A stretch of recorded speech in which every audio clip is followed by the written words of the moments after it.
శ్మశానంలో ఆయన కూర్చోపోతే ఉగ్రభూతాలు వచ్చి ఓళ్ల మీద పడిపోయి ప్రజల్ని సత్కార్యాలు చెయ్యనివ్వవని అక్కడ కూర్చుని తాండవం చేసి వాళ్ళని కూర్చోబెడతాడు.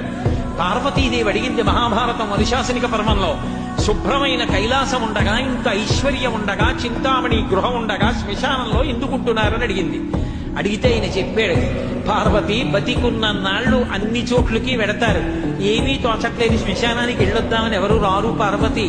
నేనంతవాణ్ణంటాడు, పొడుగ్గా ఉన్నానంటాడు, తెల్లగా ఉన్నానంటాడు, పండితుణ్ణంటాడు, పద్యాలు నాకు నోటికొచ్చంటాడు, ఉపన్యాసం చెప్పగలనంటాడు, నాకు పాటలొచ్చంటాడు, నేను నాట్యం చేస్తానంటాడు, నేను అధికారినంటాడు, నా దగ్గర డబ్బు ఉందంటాడు, నేను పాట పాడగలనంటాడు. ఇన్ని ఉన్నాయనుకున్న వాడిలోంచి ఊపిరి బయటికి వెళ్ళిపోయిన తరువాత వాడిని తీసుకెళ్లి 4 కొత్త కర్రల మీద పడుకోబెట్టి చాప చుట్టి తాడు కట్టి పైన నూలుబట్ట కప్పి తీసుకొచ్చి అన్నీ తీసేసి కర్రల మీద పడుకోబెట్టి కాల్చేస్తుంటే జీవుడు లేచి నిలబడి పుర్రె పగిలిపోయిన తరువాత కన్న కొడుకు కూడా స్నానం చేసి వెళ్ళిపోతుంటే చీకటి పడిపోయాక, అయ్య బాబోయ్ చుట్టూ ఉగ్రభూతాలు, నా వాళ్ళన్న వాళ్ళు లేరు, వీళ్ళని నమ్ముకున్నాను, ఒక్కడు లేడని ఏడుస్తుంటే నేనున్నాను రా అని చెప్పడానికి నేను కూడా లేకపోతే చచ్చిన వాడు 1000 మాటలు చచ్చిపోతారని అక్కడ ఉన్నాను పార్వతి, నా కర్మకాలక్కడలేనన్నాడు.